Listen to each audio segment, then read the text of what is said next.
ಭಾರತ ಮತ್ತು south Africa ನಡುವಿನ T20 ಸರಣಿಯಲ್ಲಿ ಭಾರತ ಈಗಾಗಲೇ ಒಂದು ಪಂದ್ಯವನ್ನು ಗೆದ್ದು ಲೀಡ್ ಸಾಧಿಸಿದೆ.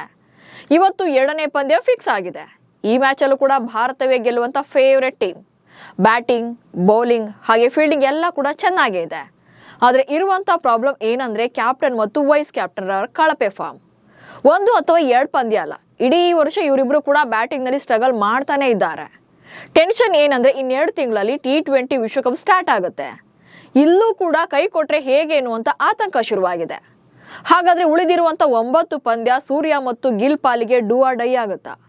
ಕಮ್ ಬ್ಯಾಕ್ ಮಾಡದೇ ಇದ್ರೆ ಮುಂದೆ ಹೇಗೇನು ಅಂತ ಬಗ್ಗೆ ಈ ವಿಡಿಯೋದಲ್ಲಿ ಹೇಳ್ತೇನೆ. ನಾನು ಶಾಂತ, ನೀವು ಸುದ್ದಿಯಾನದ ಸಬ್ಸ್ಕ್ರೈಬರ್ ಆಗೋದಕ್ಕೆ ಮರಿಬೇಡಿ. ಭಾರತ ಮತ್ತು ದಕ್ಷಿಣ ಆಫ್ರಿಕಾ ನಡುವಿನ ಎರಡನೇ ಟಿ20 ಪಂದ್ಯ ಇವತ್ತು ನ್ಯೂ ಚಂಡೀಗಢ್ನಲ್ಲಿ ನಡೆಯಲಿದೆ. ಒಂದ್ ಕಡೆ ಭಾರತ ಎರಡನೇ ಪಂದ್ಯವನ್ನು ಕೂಡ ಗೆದ್ದು ಡಾಮಿನೇಟ್ ಮಾಡೋಕೆ ಕಾಯ್ತಾ ಇದ್ರೆ, ಅತ್ತ ಪಂದ್ಯ ಗೆದ್ದು ಸರಣಿ ಸಮಬಲದೊಂದಿಗೆ ಕಮ್ ಬ್ಯಾಕ್ ಮಾಡೋಕೆ ಸೌತ್ ಆಫ್ರಿಕಾ ಎದುರು ನೋಡ್ತಾ ಇದೆ. ಭಾರತಕ್ಕೆ ಇರುವಂತ ಮೇನ್ ಥ್ರೆಟ್ ಏನಂದ್ರೆ ಸೂರ್ಯಕುಮಾರ್ ಯಾದವ್ ಹಾಗೆ ಶುಭ್ಮನ್ ಗಿಲ್ ಅವರ ಫೇಲ್ಯೂರ್. ಒಂದ್ ಕಾಲದಲ್ಲಿ ಟಿ20 ಕ್ರಿಕೆಟ್ ನಲ್ಲಿ ಡಾಮಿನೇಟ್ ಮಾಡ್ತಾ ಇದ್ದಂತ ಸೂರ್ಯಕುಮಾರ್ ಯಾದವ್ ಈಗ ಕ್ರೀಸ್ ಕಚ್ಚಿ ನಿಲ್ಲೋದು ಕೂಡ ಇಲ್ಲ. ಅವರ ರಿಯಲ್ ಬ್ಯಾಟಿಂಗ್ ಖದರ್ ನೋಡಿ ವರ್ಷವೇ ಕಳೆದೋಗಿದೆ. ಇನ್ನು ಗಿಲ್ ಚುಟುಕು ಸಮರಕ್ಕೆ ಕಮ್ ಬ್ಯಾಕ್ ಮಾಡಿದ್ರು ಕೂಡ ಬಿಗ್ ಸ್ಕೋರ್ ಬಂದೇ ಇಲ್ಲ. ಇವರಿಬ್ಬರೇ ಈಗ ಭಾರತಕ್ಕೆ ಹೊರೆಯಾಗ್ತಾ ಇದ್ದಾರೆ. 13 ತಿಂಗಳಿಂದ ಅರ್ಧ ಶತಕವನ್ನು ಬಾರಿಸದ ಸೂರ್ಯ. ಮಾಡರ್ನ್ ಕ್ರಿಕೆಟ್ನ ಕಿಂಗ್ ನಂದಿದ್ದಂತ ಸೂರ್ಯಕುಮಾರ್ ಯಾದವ್ ಬ್ಯಾಟಿಂಗ್ ಶೈಲಿ ನೋಡಿಯೇ ರೋಹಿತ್ ಶರ್ಮಾ ಅವರ ಬಳಿಕ ಟಿ20 ಕ್ಯಾಪ್ಟನ್ಸಿ ಸಿಕ್ಕಿತ್ತು. ಆದ್ರೆ ಜವಾಬ್ದಾರಿ ಬಂದ್ಮೇಲೆ ಸೂರ್ಯ ಆಡೋದನ್ನೇ ಮರ್ತಿದ್ದಾರೆ. ಅದೆಷ್ಟರ ಮಟ್ಟಿಗೆ ಅಂದ್ರೆ ಕಳೆದ 13 ತಿಂಗಳಿಂದ ಒಂದೇ ಒಂದು ಅರ್ಧ ಶತಕ ಬಾರಿಸಿಲ್ಲ. ಕಟಕ್ನಲ್ಲಿ ನಡೆದ ಸೌತ್ ಆಫ್ರಿಕಾ ವಿರುದ್ಧದ ಮೊದಲ ಪಂದ್ಯದಲ್ಲೂ ಕೂಡ 11 ಬಾಲ್ಗಳನ್ನ ಫೇಸ್ ಮಾಡಿ 12 ರನ್ಗಳಿಗೆ ಪೆವಿಲಿಯನ್ ಸೇರ್ಕೊಂಡಿದ್ರು. ಇದಕ್ಕೂ ಮುನ್ನ ನಡೆದಿದ್ದ ಆಸ್ಟ್ರೇಲಿಯಾ ವಿರುದ್ಧದ ಸರಣಿಯಲ್ಲೂ ಕೂಡ ಹೈಲೈಟ್ ಆಗಿರಲಿಲ್ಲ. ಏಷ್ಯಾ ಕಪ್ನಲ್ಲೂ ಕೂಡ ಶೈನ್ ಆಗಿರಲಿಲ್ಲ. ಕಳೆದ 19 ಪಂದ್ಯಗಳಲ್ಲಿ ಸೂರ್ಯಕುಮಾರ್ ಯಾದವ್ ಕೇವಲ 222 ರನ್ಗಳನ್ನ ಮಾತ್ರ ಕಲೆ ಹಾಕಿದ್ದಾರೆ. ಅವರ ಸ್ಟ್ರೈಕ್ ರೇಟ್ 120ಕ್ಕೆ ಕುಸಿದಿದೆ. ಈ 19 ಇನ್ನಿಂಗ್ಸ್ಗಳಲ್ಲಿ 12 ಸಲ ನಂಬರ್ 3 ನಲ್ಲಿ ಬ್ಯಾಟಿಂಗ್ ಮಾಡಿದ್ರೆ 7 ಸಲ ನಂಬರ್ 4 ನಲ್ಲಿ ಬ್ಯಾಟಿಂಗ್ ಮಾಡಿದ್ದಾರೆ. ಬಹುಶಃ ಬ್ಯಾಟಿಂಗ್ ಆರ್ಡರ್ ಚೇಂಜ್ ಆಗ್ತಾ ಇರೋದೇ ಆಟದ ಮೇಲೆ ಎಫೆಕ್ಟ್ ಆಗಿರಬಹುದು ಅನ್ನೋದು ಕೆಲವರ ವಾದ. ಆದ್ರೆ ನಂಬರ್ 3 ನಲ್ಲೂ ಕೂಡ ಸೂರ್ಯ ಆಡಿದ್ದು ಅಷ್ಟಲ್ಲೇ ಇದೆ. ಬಟ್ ಸೂರ್ಯನಿಗೆ ಇರುವಂತ ಮೇನ್ ಅಡ್ವಾಂಟೇಜ್ ಏನಂದ್ರೆ ಅವರ ಕ್ಯಾಪ್ಟನ್ಸಿಯಲ್ಲಿ ಭಾರತ ಟಿ20 ಸರಣಿಯಲ್ಲಿ ಸೋತೇ ಇಲ್ಲ. ರೋಹಿತ್ ಶರ್ಮಾ ಬಳಿಕ ಕ್ಯಾಪ್ಟನ್ ಆದ ಸೂರ್ಯ ಒಂದೇ ಒಂದು ಟಿ20 ಸರಣಿಯನ್ನು ಕೂಡ ಸೋತಿಲ್ಲ. ಹೀಗಾಗಿ ಲಕ್ಕಿ ಕ್ಯಾಪ್ಟನ್ ಅನ್ನೋ ತರ ತಂಡದಲ್ಲಿ ಸರ್ವೈವ್ ಆಗ್ತಾ ಇದ್ದಾರೆ. ಗೌತಮ್ ಗಂಭೀರ್ ಕೂಡ ಇಟ್ಸ್ ಓಕೆ ಅನ್ನೋ ತರ ರಿಯಾಕ್ಟ್ ಮಾಡಿದ್ದಾರೆ. ಅದೇ ಸೂರ್ಯನ ಜಾಗದಲ್ಲಿ ಬೇರೆ ಯಾರಾದ್ರೂ ಇದ್ರೆ ಇಷ್ಟೊತ್ತಿಗೆ ತಂಡದಿಂದ ಕಿಕ್ಔಟ್ ಆಗ್ತಾ ಇದ್ರೋ ಏನೋ. ಇದು ಕ್ಯಾಪ್ಟನ್ ಕಥೆ. ಆದ್ರೆ ವೈಸ್ ಕ್ಯಾಪ್ಟನ್ ಗಿಲ್ದ್ರು ಕೂಡ ಇನ್ನೊಂದರ ವ್ಯಥೆ. ಸಂಜು ಸ್ಥಾನ ಕಿತ್ಕೊಂಡ ಗಿಲ್ ಕಂಪ್ಲೀಟ್ ಡಲ್. ಟಿ20 ಕ್ರಿಕೆಟ್ ನಲ್ಲಿ ಸಂಜು ಓಪನರ್ ಆಗಿ ಶೈನ್ ಆಗ್ತಾ ಇದ್ದಾಗಲೇ ಶುಭ್ಮನ್ ಗಿಲ್ ಏಷ್ಯಾ ಕಪ್ ಮೂಲಕ ಟಿ20 ತಂಡಕ್ಕೆ ಕಮ್ ಬ್ಯಾಕ್ ಮಾಡ್ತಾರೆ. ಹಾಗೆ ತಾವು ಓಪನರ್ ಆಗಿ ಇನ್ನಿಂಗ್ಸ್ ಅನ್ನು ಆರಂಭ ಮಾಡ್ತಾರೆ. But Gill bat full dull ಆಗಿದೆ. ಏಷ್ಯಾ ಕಪ್ ಟೂರ್ನಿಯಲ್ಲಿ ಕೇವಲ 21ರ ಸರಾಸರಿಯಲ್ಲಿ ರನ್ಗಳನ್ನ ಕಲೆ ಹಾಕಿದ್ರು. ಹಾಗೆ ಕಳೆದ ಆಸ್ಟ್ರೇಲಿಯಾ ವಿರುದ್ಧದ ಪ್ರವಾಸದಲ್ಲೂ ಕೂಡ ಶುಭ್ಮನ್ ಗಿಲ್ 5 ಪಂದ್ಯಗಳನ್ನಾಡಿ 132 ರನ್ಗಳನ್ನ ಕಲೆ ಹಾಕಿದ್ರು.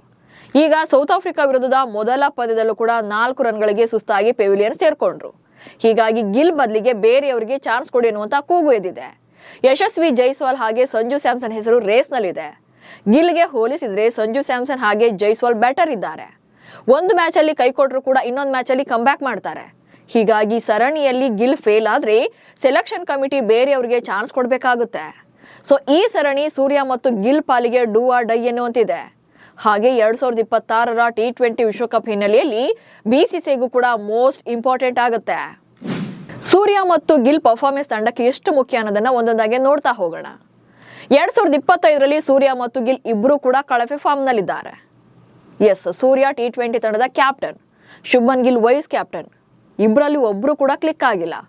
ಅದು ಕೂಡ ಈ ವರ್ಷ ಆಡಿರುವಂತ ಎಲ್ಲಾ ಪಂದ್ಯಗಳಲ್ಲೂ ಕೂಡ ದಿ ಬೆಸ್ಟ್ ಎನ್ನುವಂತ ಇನ್ನಿಂಗ್ಸ್ ಬಂದೇ ಇಲ್ಲ.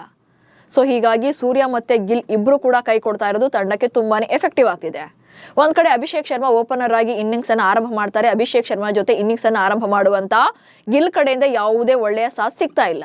ಇನ್ನು 1 ಡೌನ್ ಬರುವಂತ ಸೂರ್ಯ ಕೂಡ ಬೇಗ ಪೆವಿಲಿಯನ್ ಸೇರ್ಕೊಳ್ಳೋದ್ರಿಂದ ಟಾಪ್ ಆರ್ಡರ್ ಬ್ಯಾಟರ್ ಗಳಿಗೆ ತುಂಬಾನೇ ಹೊರೆ ಆಗ್ತಿದೆ. ಯಾಕಂದ್ರೆ ಇವರಿಬ್ರು ಕೂಡ ಟಾಪ್ ಆರ್ಡರ್ ನಲ್ಲಿ ಇಬ್ರು ಬೇಗ ಕೈ ಕೊಟ್ಟಾಗ ನೆಕ್ಸ್ಟ್ ಬರುವಂತ ಬ್ಯಾಟ್ಸ್ಮನ್ ಗಳು ಪ್ರೆಷರ್ ನಲ್ಲಿ ಇರ್ತಾರೆ. ಇನ್ನು ಮಿಡಲ್ ಓವರ್ ಅಂದ್ರೆ ಮಧ್ಯಮ ಕ್ರಮಾಂಕದಲ್ಲಿ ಬ್ಯಾಟಿಂಗ್ ಮಾಡುವಂತ ಆಲ್ರೌಂಡರ್ಗಳ ಮೇಲೆ ಕೂಡ ಹೆಚ್ಚಿನ ಒತ್ತಡ ಬೀಳ್ತಾ ಇದೆ. ಹೀಗಾಗಿ ಇಬ್ರು ಕೂಡ ಕಮ್ ಬ್ಯಾಕ್ ಮಾಡಲೇಬೇಕು. ಇನ್ನು ಸೂರ್ಯಕುಮಾರ್ ಯಾದವ್ ಈ ವರ್ಷ 16 ಇನ್ನಿಂಗ್ಸ್ಗಳನ್ನು ಆಡಿದ್ದಾರೆ. ಅಂದ್ರೆ 16 T20 ಪಂದ್ಯಗಳನ್ನಾಡಿ 196 ರನ್ಗಳನ್ನ ಮಾತ್ರ ಕಲೆ ಹಾಕಿದ್ದಾರೆ. ಸೊ ಒಂದೆರಡು ಪಂದ್ಯಗಳಲ್ಲೇ ಅಥವಾ 3 ಅಥವಾ 4 ಪಂದ್ಯಗಳಲ್ಲೇ ಇಷ್ಟು ರನ್ಗಳನ್ನ ಬಾರಿಸುವಂತ ಕೆಪಾಸಿಟಿ ಇರುವಂತ ಸೂರ್ಯ 16 ಇನ್ನಿಂಗ್ಸ್ಗಳಲ್ಲಿ ಆಡಿರುವಂತದ್ದು ಅಂದ್ರೆ ತೆಗೆದುಕೊಂಡಿರುವಂತ ರನ್ಸ್ ಬರೀ 196. ಇದರಲ್ಲಿ ಒಂದೇ ಒಂದು ಅರ್ಧ ಶತಕ ಕೂಡ ಬಂದಿಲ್ಲ. ಸೊ ಇಲ್ಲಿ ಸೂರ್ಯ ಕೂಡ ಕಮ್ಬ್ಯಾಕ್ ಮಾಡಲೇಬೇಕಾಗುತ್ತೆ. ಮಿನಿಮಮ್ ಸ್ಕೋರ್ ಬಂದಾಗ 1 ಡೌನ್ ಆಡೋದ್ರಿಂದ ಸೂರ್ಯನ ಬ್ಯಾಟಿಂಗ್ ಮೇಲೂ ಕೂಡ ಹೆಚ್ಚಿನ ಪ್ರೆಷರ್ ಇರುತ್ತೆ, ಹಾಗೆ ಹೆಚ್ಚಿನ ಜವಾಬ್ದಾರಿ ಕೂಡ ಇರುತ್ತೆ. ಅದನ್ನು ನಿಭಾಯಿಸಬೇಕಾಗುತ್ತೆ ಸೂರ್ಯ. ಇಲ್ಲಿ ಆಟಗಾರನಾಗಿ ಮಾತ್ರ ಅಲ್ಲ, ಕ್ಯಾಪ್ಟನ್ ಕೂಡ ಆಗಿರೋದ್ರಿಂದ ಇತರೆ ಆಟಗಾರರಿಗೆ ಪ್ಲಸ್ ಪಾಯಿಂಟ್ ಆಗಬೇಕಾಗುತ್ತೆ ಸೂರ್ಯನ ಆಟ. ಬಟ್ ಇಲ್ಲಿ ಸೂರ್ಯನೇ ಕೈ ಕೊಡ್ತಾ ಇದ್ರು ಕೂಡ ಅದು ತಂಡಕ್ಕೆ ಎಫೆಕ್ಟ್ ಆಗುತ್ತೆ. ಹೀಗಾಗಿ ಸೂರ್ಯ ಕೂಡ ಕಮ್ಬ್ಯಾಕ್ ಮಾಡಲೇಬೇಕು. ಇನ್ನು ಶುಭ್ಮನ್ ಗಿಲ್ 2025ರಲ್ಲಿ 13 ಇನ್ನಿಂಗ್ಸ್ಗಳನ್ನು ಆಡಿದ್ದಾರೆ. ಅಂದ್ರೆ T20ನಲ್ಲಿ 263 ರನ್ಗಳನ್ನ ಕಲೆ ಹಾಕಿದ್ದಾರೆ. ಆಕ್ಚುಲಿ ಏಷ್ಯಾ ಕಪ್ನಲ್ಲಿ ಗಿಲ್ ಏನ ಕಮ್ಬ್ಯಾಕ್ ಮಾಡ್ತಾರೆ T20 ತಂಡಕ್ಕೆ. ಅದಕ್ಕೂ ಮುಂಚೆ ಗಿಲ್ ಇರಲಿಲ್ಲ T20 ಫಾರ್ಮೆಟ್ನಲ್ಲಿ. ಸಂಜು ಸ್ಯಾಮ್ಸನ್, ಅಭಿಷೇಕ್ ಶರ್ಮಾ ಅವರ ಜೊತೆ ಓಪನರ್ ಆಗಿ ಕಣಕ್ಕಿಳಿತಾ ಇದ್ರು. ಬಟ್ ಸಂಜು ಜಾಗಕ್ಕೆ ಗಿಲ್ ಬರ್ತಾರೆ ಏಷ್ಯಾ ಕಪ್ ಮೂಲಕ, ಅದು ಕೂಡ ವೈಸ್ ಕ್ಯಾಪ್ಟನ್ ಆಗಿ. ಬಹುಶಃ ಮುಂದಿನ ದಿನಗಳಲ್ಲಿ ಗಿಲ್ಗೆ ಸೂರ್ಯನ ಬಳಿಕ ಕ್ಯಾಪ್ಟನ್ಸಿಯನ್ನ ಕೊಡಬೇಕು ಅನ್ನೋ ನಿಟ್ಟಿನಲ್ಲಿ ಏನೋ BCCI ವೈಸ್ ಕ್ಯಾಪ್ಟನ್ ಆಗಿ ಅವರನ್ನ ಕರೆತರುತ್ತೆ, ಹಾಗೆ ವೈಸ್ ಕ್ಯಾಪ್ಟನ್ ಆಗಿ ಓಪನರ್ ಸ್ಲಾಟ್ಗೂ ಕೂಡ ಕಳಿಸ್ತಾರೆ.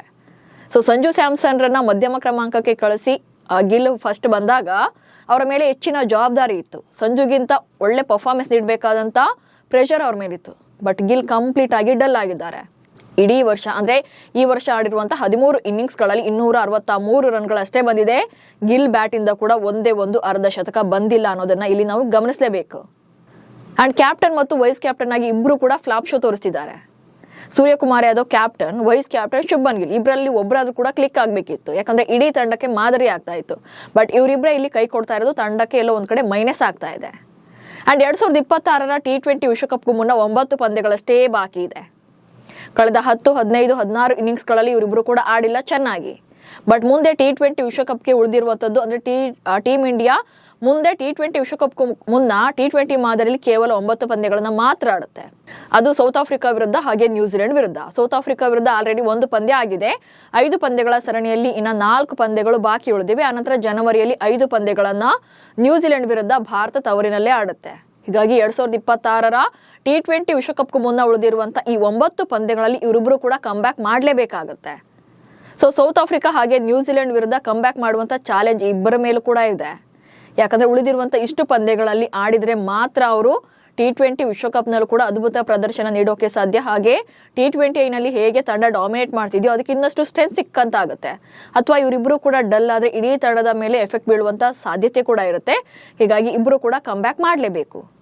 ಹಾಗಾದ್ರೆ ಏನಾದ್ರೂ ಫೇಲ್ ಆದ್ರು ಅಂತಂದ್ರೆ 2024ರಂತೆ ಈ ಸಲನೂ ಕೂಡ ಗಿಲ್ ವಿಶ್ವಕಪ್ನಿಂದ ಔಟ್ ಆಗುವಂತ ಸಾಧ್ಯತೆ ಇದೆ. 2024ರ T20 ವಿಶ್ವಕಪ್ನಲ್ಲೇ ಗಿಲ್ ತಂಡದಿಂದ ಔಟ್ ಆಗಿದ್ರು. ಸೊ ಇದೇ ತರ ಕಳಪೆ ಫಾರ್ಮ್ ಮುಂದುವರೆದ್ರೆ ಈ ಬಾರಿಯ ಅಂದ್ರೆ 2026ರ ವಿಶ್ವಕಪ್ನ ಮಿಸ್ ಮಾಡಿಕೊಂಡ್ರು ಕೂಡ ಡೌಟೇ ಇಲ್ಲ. ಸೊ ಇವತ್ತಿನ ಪಂದ್ಯದಿಂದ ಹಿಡಿದು ಈ ಸರಣಿಯ ಕೊನೆ ಪಂದ್ಯದವರೆಗೂ ಕೂಡ ಎಲ್ಲಾ ಪಂದ್ಯಗಳಲ್ಲೂ ಸೂರ್ಯ ಮತ್ತು ಗಿಲ್ ಬೆಸ್ಟ್ ಪರ್ಫಾರ್ಮೆನ್ಸ್ ಅನ್ನ ಕೊಡ್ಲೇಬೇಕು. ಇಲ್ಲದೇ ಇದ್ರೆ T20ನಲ್ಲಿ ಇಬ್ಬರ ಸ್ಥಾನ ಕೂಡ ಶೇಕ್ ಆಗೋದ್ರಲ್ಲಿ ಅನುಮಾನನೇ ಇಲ್ಲ. ನಮಸ್ಕಾರ.